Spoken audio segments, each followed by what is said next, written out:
It's time for another new comic unboxing, and today I'm going to show you all the books I got for September 2021. Check it out.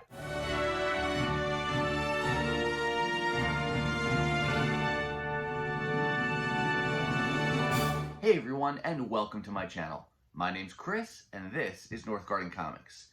Today we're going to do another new comic unboxing. This is my monthly shipment from Dcbs.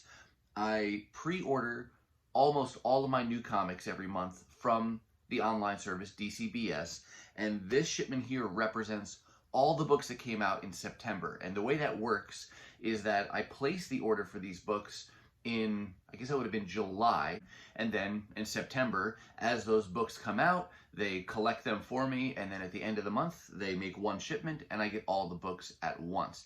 And I've been using this service for about 5 years now, and pretty much have never been displeased with the quality of the product, my ability to get the books that I want, the pricing especially. I think the discounting is somewhere like 35 to 40% off cover price for any given book. And then I pay a once a month, a flat shipment fee of $7 something to ship this, regardless of how many books I order.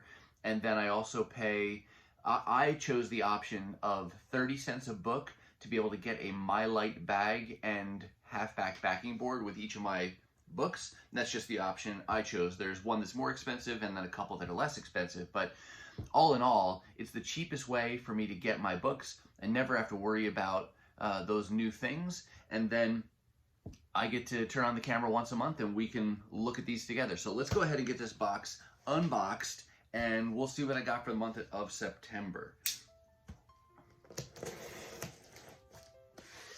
While I do this, I'll say if you're new to the channel, welcome. Thank you so much for clicking on the video and giving my channel a try.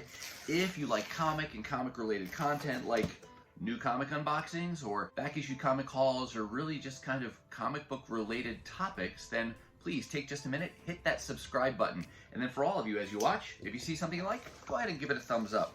And please let me know your thoughts and questions down below.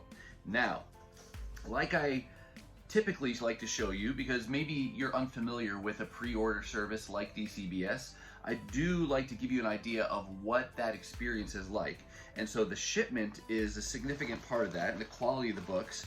And I can show you, the cardboard box is it's a thick corrugated cardboard, and then it comes completely wrapped in bubble wrap now, so it's buffered on all sides.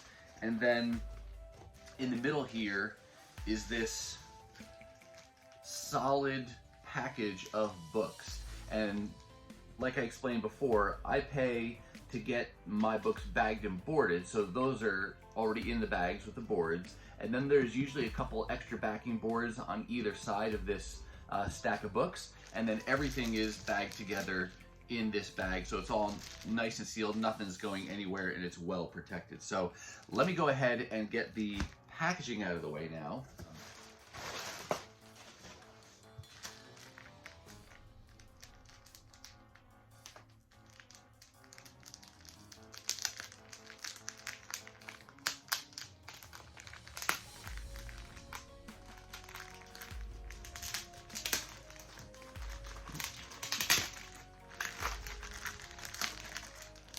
Basically a big bag that's been taped down on several sides. So, yeah, so a big bag like that. Slide that out of there. Set the invoice aside. Backing board. Another backing board. And then let's just kind of go through these. So right on top is a standard item that I include in every month's order, and that is the Marvel Free Previews catalog. So this will show you the books that are coming out 2 months from now. And so it says on the cover here, October for December 2021. And interesting, they've numbered this a number 1. I use the CLZ app for my cataloging of my collection, and they include the Marvel Free Previews as a listing in there.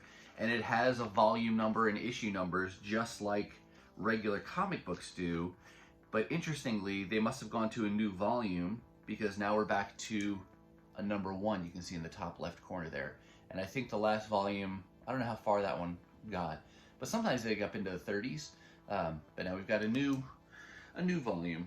And I just include that just because, I don't know, as a collector, I like to be as comprehensive as possible in terms of adding things to my CLZ app. So single issue comics, then these Overstreet price guides I add as well, the Marvel previews, omnibus, and collected editions. You get the idea. So I always include that, and like I said, free just like it is in a local comic shop. So first up here, X-Men Legends #7. And this is a title that I'm not planning to continue. This is the last issue I think I pre-ordered. It is a pretty cool Jubilee and Wolverine cover. The artist on this is, it says Torque, the Torque variant. So I thought that was pretty cool. And I don't necessarily have anything against this title, but you know, on a fixed budget every month, you have to pick and choose. And this is a title that doesn't seem critical. It is filling in continuity stories that take place most, I think, back in like the 80s, 90s kind of era, like X Factor and things like that. And while that's, you know, interesting, like I said, if I have to make choices, there may be some higher priority books that I choose, and maybe I'll hold out and be able to find these down the road at some point if I get to reading them and really like them. But for now, I'm gonna let that one go. Next up here, we've got a Transformers book. Here's Transformers Beast Wars #8. This is the A cover. I mentioned in a recent video that I'm doing a lot of current title catch-up of late.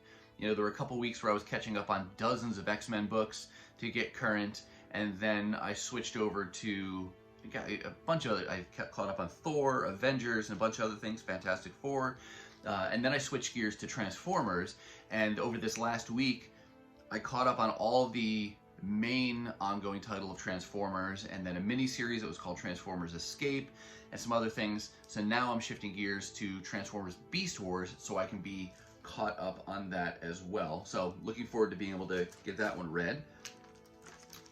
Next up here, this was, I don't know, this is a book that I was on the fence about, and let me know if you're going to be getting this or not. This is The Death of Doctor Strange #1. I think this is going to be something like a 5-part story, and I don't remember why I got this. I don't collect Doctor Strange as a character. Maybe I read something that made it sound like the events in this story were going to be more significant than, you know, and having an impact on the Marvel Universe, but at the same time, let's be honest, Marvel tells us that every event that the story contained in that book is going to have an impact on the entire Marvel Universe. So maybe I'm just a sucker for good, a good write-up. But yeah, we'll give this a read. I may have pre-ordered #2. Don't recall entirely, but I'm not planning on getting all of these. That is a pretty cool cover though, on the front there. So I'll give that a read. Maybe I did hear that there's going to be the next Juggernaut that gets introduced through this. I don't know, but we'll see. All right, next, this is a one-shot, but it kind of is a continuation of a story. This is X-Men: The Onslaught Revelation, and this is a continuation of the 5-part series that was called Way of X. And, you know, if you've read that, you know, it kind of leads towards the return of Onslaught, and here in this issue, I'm guessing we get him revealed. And I think I did read that it may not be that a title continues, but that story will continue in 2022. I know that there are some titles that are going to be ending as of the end of this year. I think Marauders is one, Hellions is another. Obviously, Way of X already ended. And I don't yet know what the new title or titles will be, but I think I read that this story will continue in some form, whether it's in its own title or in the storyline of another one that it's tied to, but we'll see. And this is also a kind of a point that I bring up with the pretty consistent, you know, restarting a title to a new #1. one of the things that tends to do is it creates a doorway, not only for new readers to jump on, but for existing readers to jump off. And you know, as someone who likes to be a completionist, if I'm going to continue with a title, I like to have all of it. But when you keep resetting it to a new number one, it makes it easier for me to mentally have that closure and say, maybe I don't need to continue if I don't love the story. So that is one potential downside to constant resetting. But this winter, with, you know, multiple X-Men books rebooting, I am going to be reassessing to see which ones do I read, which ones do I leave alone, because time and again I will think I need to get all of the titles to have the full story, and yet when I read them all, they mostly are all self-contained, and so you don't need to be reading the other books in that franchise to be able to get the full story. You can just read that character, that team's title, and be pretty much okay with it. What do you do? How do you approach that with new books? Do you like to get all of the tie-ins? And I'm not talking events so much, I'm just talking regular titles. Like, if you like the X-Men, do you want to get all the X-Men books, or do you just pick and choose and not worry about the ones that you're not interested in? I'm most interested in the books that seem like the flagship books, the main books. Like, I'm not going to read every Avengers title, but if there is one book that's kind of the main Avengers book, that's the one I like to read. And similar with the X-Men, but sometimes it gets hard to know where that line is. You know, is this one important to the overall story, or is it just a cool book in its own right, and maybe that's the reason I want to collect it, or is it just some, you know, kind of tie-in that really doesn't bear any weight on the overall narrative? But let me know your thoughts on that down below. Next book here is the main Transformers title, Transformers number 35. This is the ongoing, and I am current with this, so I'll be able to continue on with this title. I've said this before, that my favorite iteration of the Transformers, as far as what IDW has done, was definitely their Phase 1 and Phase 2. And when it got into the Hasbro shared universe, and it really didn't appeal to me too much. I could take it or leave it. I thought it was just okay. But after the Unicron event, that was, you know, what, 2-3 years ago now, they rebooted the entire universe. So they started over basically in a different universe, and they're telling stories that take place kind of leading up to that great war that, you know, we've known for decades now for the Transformers, and it was pre-Autobot and Decepticon and kind of the origin of them. But I haven't been loving that one as much. I'm still enjoying it, and there's a part of me that always will, just because it's Transformers. But I don't know, I'm kind of curious to see where they go with this, how long they continue this story, if they continue just to do tie-ins. But you know, I will read that, because I haven't disliked it, I just haven't loved it the way I have the previous ones. Whoa, that's cool. This next book is an example of a book that I chose the variant cover, but the variant cover image was not revealed. So maybe I just saw the artist and had to choose based on that. I don't even remember who the artist is on this. Let me get this. Really? Oh no, this is 36. This is Fantastic Four, issue number 36. And I'm just trying to find, it just says Wrapped Flame variant. I'm going to take this one out since this is a wraparound. But it's just Flame. And then, lo and behold, it wraps around to the back. So I don't know who did that. Artist. Kind of in a sense, it doesn't matter, because it's just fire, you know. So that is the Wrapped Flame variant. I thought maybe it would look cooler than that. I just think that's okay, but it's not that much different than a blank variant, really. But if I recall, I don't remember the details of the story, but by the cover, you could guess rightly that this story has something to do with Human Torch. All right, next book we've got. This is another variant cover. Did not see the cover ahead of time. This is Marauders number 24. And who is the artist on this one? Cola, C-O-L-A. Marauders 24 Cola variant. Betsy Cola. That's her name down there at the bottom. And I've been enjoying that, but again, that's a title that's going to be ending, I believe. It may be with this issue. I don't recall. All right, here we have another variant that I did not see. This one is X-Men Trial of Magneto number 2, and that's North Star on the cover there. And the artist on this is Baldeon, B-A-L-D-E-O-N, Baldeon. And I think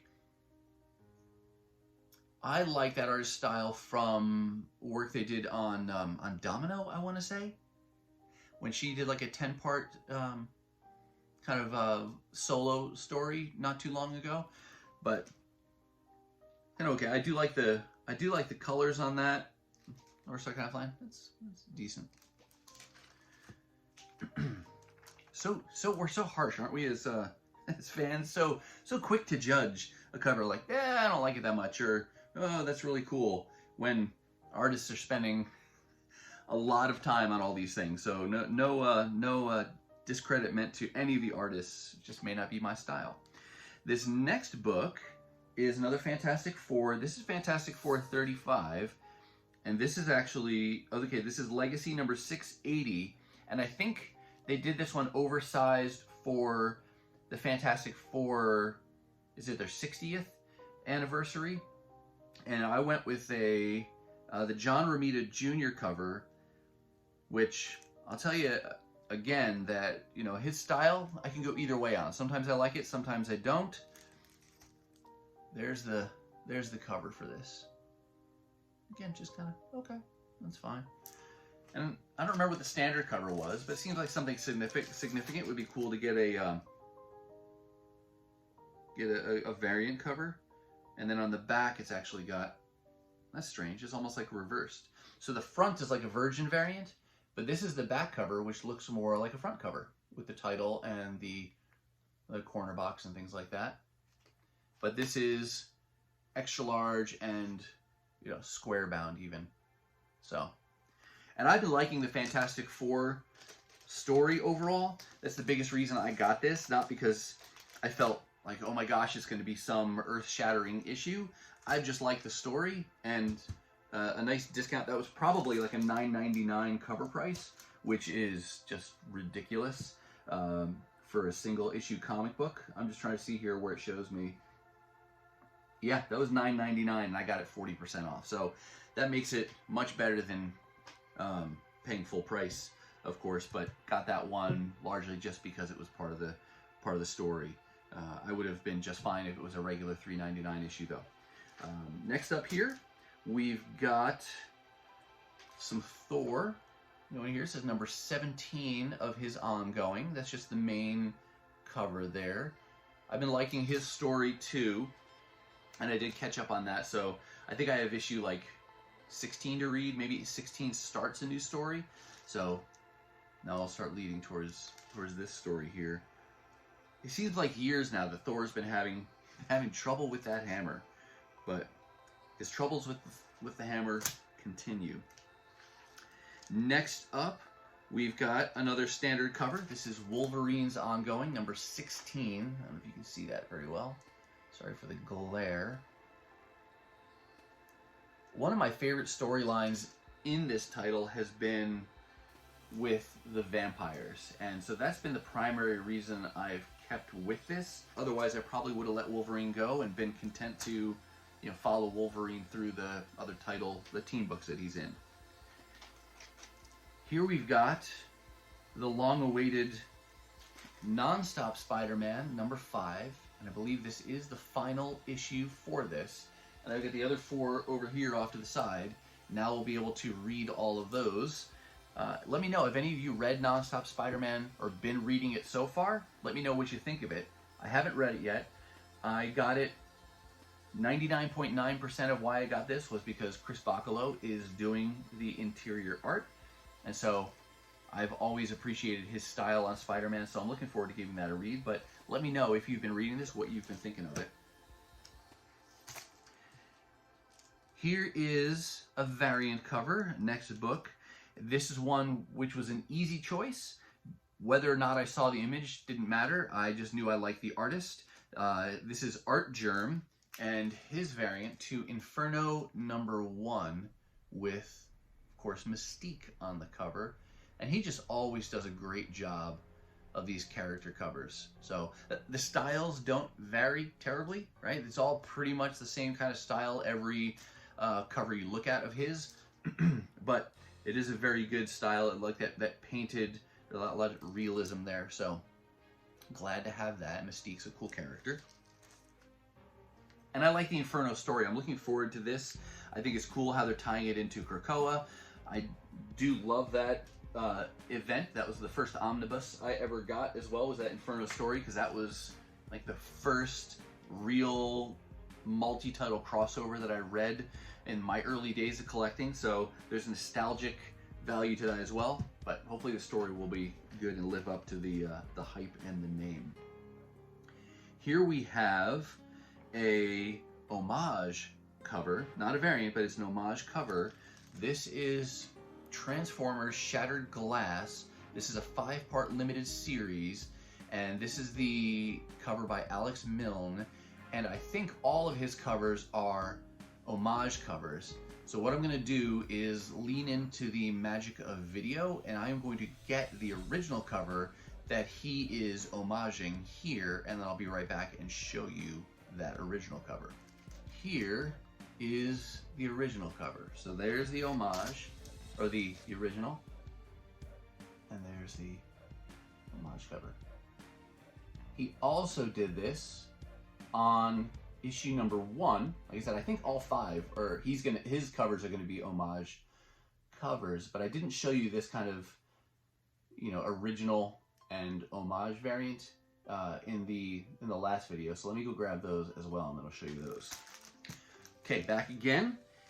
Here is Transformers Shattered Glass #1, and then here is the original that he's styling it after. So this is Transformers Generation 2, or Volume 2, Generation 2, issue #1, and then you got that cool Optimus cover.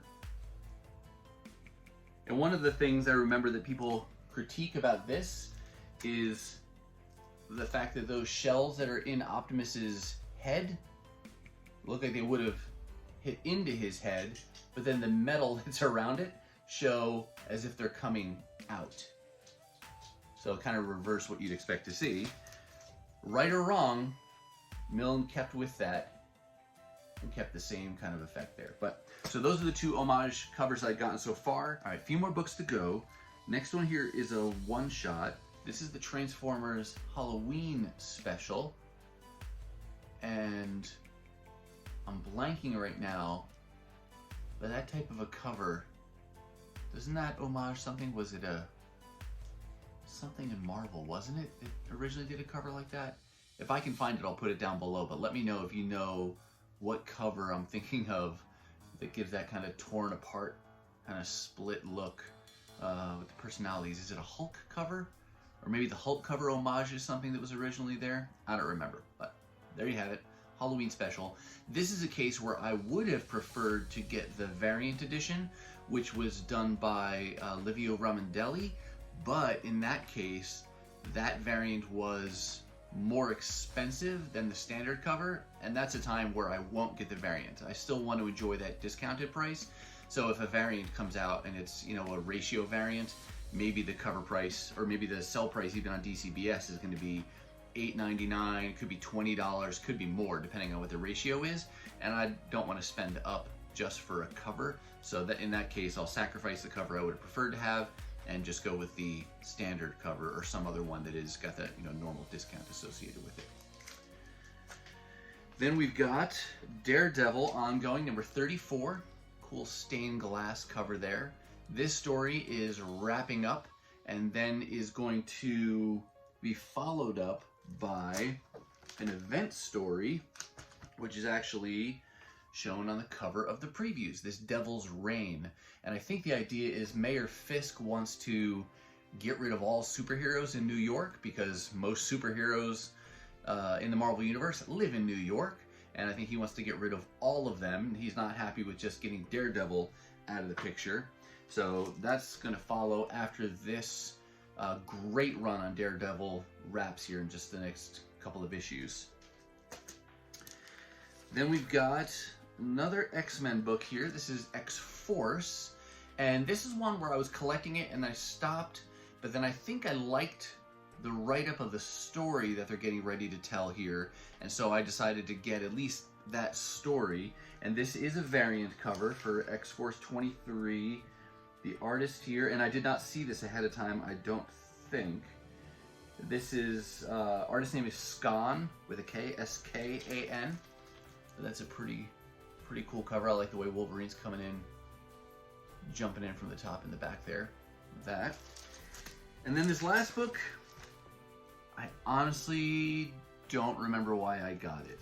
I know I got number 1 because I thought the cover was cool, and I knew it was going to be a themed cover as I saw additional previews, that they were all going to kind of be the same cover but with different characters. I don't know though why I continued. I thought I was just going to be getting number 1, but I did get number 2 of Avengers Tech Avengers. This is number 2, and it's Captain America in his kind of techie armor there, and it's going to be a limited series, maybe 5 issues. I don't know, maybe I'll really like the story and I'll want to get issues 3, 4, 5 as well. And maybe I just got that because I thought it was a cool cover. I don't know, but they're all kind of the same, even the same pose and everything, just a different character in armor. But that is the final book for September. Oh, there is that one other thing that I was going to show you. I went ahead and ordered myself a copy of the current Overstreet comic book price guide. I did do a video recently on this where I picked up a bunch of these, 23 to be exact, at 3 for $1, an amazing price.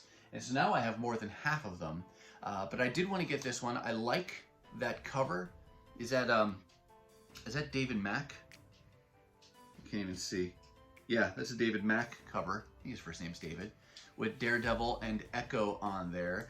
And this is the first time ever I ordered the hardback version of the Overstreet price guide. So we'll see. It was again very discounted because it's on Dcbs, so that makes it a little bit easier. But I like this, not primarily even for the values, that's kind of fun, but I like the market report and the bits that are contributed by industry professionals and experts that talk about what went on in the market this last year. And I think these last couple will be historically significant just because of the COVID impact. So that'll just be cool to have that bit of history there.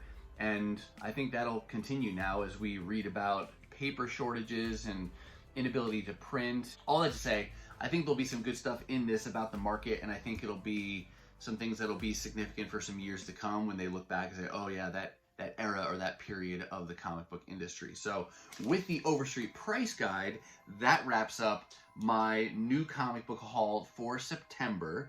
And I'll say with that, that's going to do it for me as well. I hope you saw something that you liked. Again, don't forget to hit that subscribe and give it a thumbs up, and let me know your comments down below. Now, if you're not quite ready for the YouTube fun to stop, I have hand-selected a couple videos here for you to check out. As always, thank you so much for watching, and I'll see you next time.